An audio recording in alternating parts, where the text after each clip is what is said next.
ప్రభుత్వ సాధారణ పరిపాలన విభాగం సంయుక్త కార్యదర్శి కరణం వెంకట సాయికుమార్ ఇంటిలో అనిసా సోదాలు కొనసాగుతున్నాయి. హైదరాబాద్లోని ఆయన ఇంట్లో సహా తెలుగు రాష్ట్రాల్లో ఏకకాలంలో 10 ప్రాంతాల్లో అనిసా అధికారులు తనిఖీలు చేస్తున్నారు. ఖైరతాబాద్లోని ఆయన ఇంట్లో భారీగా నగదుతో పాటు బంగారు, వెండి ఆభరణాలు అనిసా స్వాధీనం చేసుకుంది. దీనిపై మరింత సమాచారం మా ప్రతినిధి శ్రీకాంత్ అందిస్తారు. సాయికుమార్ ఇంటిపై ఏసీబీ దాడులు కొనసాగుతున్నాయి. ఖైరతాబాద్లోని వెంకటరమణ కాలనీలో ఉన్న ఆయన స్వగృహంలో ఏసీబీ దాడులు కొనసాగుతున్నాయి. దీనికి సంబంధించి అధికారులు క్షుణ్ణంగా తనిఖీ చేస్తున్నారు. ఆస్తులు కూడబెట్టిన కేసులు ఆయనకు సంబంధించి ఏ పత్రాలు ఉన్నాయి, బంగారం ఎంత ఉంది, నగదు ఎంత ఉందని మొత్తం కూడా వివరాలు సేకరిస్తున్నారు. ఇప్పుడు ఆంధ్రప్రదేశ్ సచివాలయంలోని సాధారణ పరిపాలనా విభాగంలో సంయుక్త కార్యదర్శిగా పనిచేస్తున్న సాయికుమార్ కీలక శాఖల్లో పనిచేశాడు. ఉమ్మడి ఆంధ్రప్రదేశ్లో ఉన్నప్పుడు ఇక్కడ సచివాలయంలో పనిచేశాడు. తర్వాత విడిపోయిన తర్వాత అక్కడ సచివాలయంలో పనిచేస్తున్నాడు. అతను 1986లో ఈ అసిస్టెంట్ సెక్షన్ ఆఫీసర్గా క్యారియర్ ప్రారంభించాడు. తర్వాత పదోన్నతిపై సెక్షన్ ఆఫీసర్, ఆ తర్వాత అసిస్టెంట్ సెక్షన్ ఆఫీసర్, తర్వాత డిప్యూటీ సెక్రటరీ, ప్రస్తుతం జాయింట్ సెక్రటరీగా విధులు నిర్వహిస్తున్నాడు. అయితే ఈయన సచివాలయంలోని సాధారణ పరిపాలన విభాగంలో కీలక శాఖలే చూసేవాడు. రెవెన్యూ, తర్వాత ఎక్సైజ్, తర్వాత దేవాదాయ శాఖ, ఇప్పుడు ప్రస్తుతం ముఖ్యమంత్రి సహాయ నిధికి సంబంధించి నిధులు విడుదల చేయడం, ఆ విభాగాల్లో పనిచేసినప్పుడు భారీగా ఆస్తులు కూడబెట్టినట్టు తెలుస్తుంది.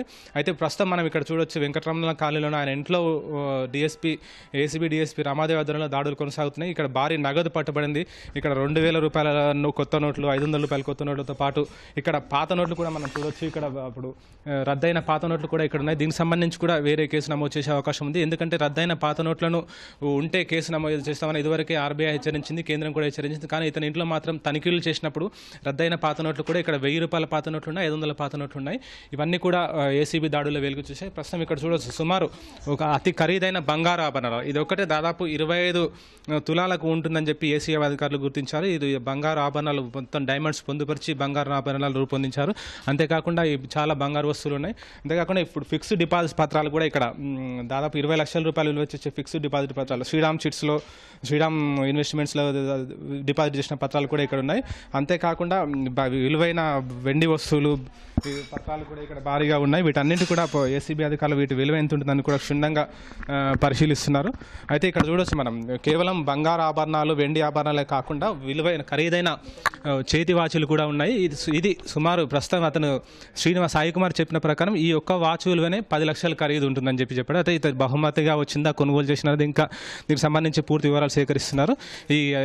ఒక్క వాచ్ ఉంటేనే సరిపోతుంది. కానీ ఇతను చూడొచ్చు, ఇక్కడ ఖరీదైన వాచ్లు ఒక్కొక్కటి దాదాపు 10 లక్షలు, మిగతావి లక్షకు పైగా అటువంటి ఇతర దేశాలను ఇంపోర్ట్ చేసుకున్న వాచ్లు ఇక్కడ తెలుస్తుంది మనకు. అంతేకాకుండా ఖరీదైన పెన్నులు కూడా ఉన్నాయి. ఇక్కడ మనము చూడొచ్చు, ఖరీదైన పెన్నులు కూడా ఇతను సమీకరించాడు.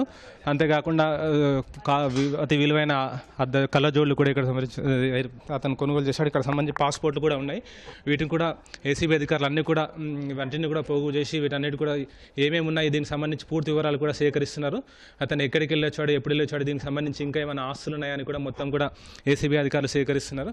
అంతేకాకుండా ఇతను కేవలం ఇక్కడే కాకుండా బెంగళూరు, గుంటూరు, రాజమండ్రి అక్కడ కూడా ఇతను మొత్తం ఆస్తులు కూడబెట్టినట్టుగా తెలుస్తుంది. అతని మిత్రుడు శ్యామ్ ప్రసాద్ పేరు మీద ఆదర్శ్ నగర్లో ఇండియన్ ఓవర్సీస్ బ్యాంకులో ఒక లాకర్ ఉన్నట్టుగా తెలుస్తుంది. అంతేకాకుండా సెంట్రల్ బ్యాంక్ ఖైరతాబాద్లో భార్య, తమ్ముడి పేరు మీద తీసిన లాకర్ కూడా ఉంది. వీటిలో కూడా భారీగా బంగారం ఉన్నట్టు తెలుస్తుంది. అతను చెప్పిన వివరాల ప్రకారం భారీగా బంగారం ఉన్నట్టు తెలుస్తుంది. ఏసీబీ అధికారులు ఇంకా అతనితో ఇక్కడ చూడొచ్చు మనం విజువల్స్లో, సాయికుమార్ అక్కడ ఉన్నాడు. అతనితో ఏసీబీ అధికారులు మొత్తం ప్రశ్నించి దానికి సంబంధించిన ఆస్తులకు సంబంధించిన వివరాలన్నీ తెలుసుకుంటున్నారు. అయితే ఇప్పుడు మొత్తం పాత నోట్లు 13,000 ఉన్నాయి, నగదు 20 లక్షల దాకా ఉంది, ఫిక్స్డ్ డిపాజిట్లు 20 లక్షల దాకా ఉన్నాయి, కిలోకి పైగా బంగారం ఉంది, కిలోకి పైగా వెండి ఉంది. అంతేకాకుండా ల్యాప్టాప్లు, ఫోన్లు, వాచ్లు, మొబైళ్ళు ఇవన్నీ ఉన్నాయి. ఇవన్నీ కూడా స్వాధీనం చేసుకున్నారు. వీటన్నిటి విలువ మొత్తం కలిసి ఎంత ఉంటుందని చివరిగా చెప్పే అవకాశం ఉంది. అంతేకాకుండా మొత్తం 10 బృందాలుగా విడిపోయిన ఏసీబీ అధికారులు ప్రస్తుతం హైదరాబాద్లో 4 చోట్ల తనిఖీలు చేస్తున్నారు. వెంకటరమణ కాలనీలో సాయికుమార్ ఇంట్లో ఒకటైతే ఇంకా మిగతా 3 చోట్ల సుబ్రహ్మణ్యం అనే అతని మిత్రుడు పటాన్చేరులో ఉన్నాడు. హిమాయత్ నగర్లో ఇతని సాయి కుమార్ మేనాలుడు సత్యసింహ ఇంట్లో తనిఖీలు కొనసాగుతున్నాయి. సైనిక్పూర్లో శ్యామ్ ప్రసాద్ అనే ఇంట్లో కొనసాగుతున్నాయి.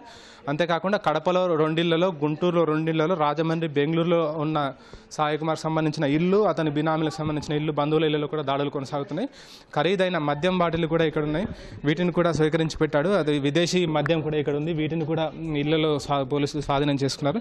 ఇవి మొత్తంగా ఈ సాయి కుమార్ సంబంధించి ఇంకా ఎంత ఆస్తులు ప్రస్తుతానికైతే ఇక్కడ బయటపడిన ఆస్తులే కాకుండా లాకర్ల ద్వారా లాకర్లను చూస్తే లాకర్లను తెలిస్తే కానీ ఎంత నగదు ఉంది, ఎంత బంగారం ఉంది, వాటిలో ఎంత ఉంది అనేది కూడా భారీగా బయటపడే అవకాశం ఉంది. ఇప్పటికే బెంగళూరులో ఖరీదైన ప్రాంతంలో అది 250 గజాలకు పైగా స్థలం ఉన్న 2 ప్లాట్లను స్వాధీనం చేసుకుని ఇంకా ఇప్పుడు ప్రస్తుతం హైదరాబాద్లో 4 చోట్ల తనిఖీలు కొనసాగుతున్నాయి. మిగతా 6 చోట్ల వివిధ ప్రాంతాలు రాజమండ్రి, గుంటూరు, బెంగళూరు ఆ స్థలాల్లో కూడా ఆ ప్రాంతాల్లో కూడా సమాంతరంగా దాడులు కొనసాగుతున్నాయి. కాబట్టి భారీగా అక్రమాస్తులు వెలుగు చూసే అవకాశం ఉంది. ఇది ఏసీబీ అధికారులు పూర్తి వివరాలు చెప్తే కానీ మొత్తం ఆస్తి ఎంత ఉంది, స్థిరాస్తులు ఎంత ఉన్నాయి, నగదు ఎంత ఉంది, బంగారం ఎంత ఉంది అనేది తెలిసే అవకాశం ఉంది. ఇది ఇక్కడ తాజా పరిస్థితి. Over to studio.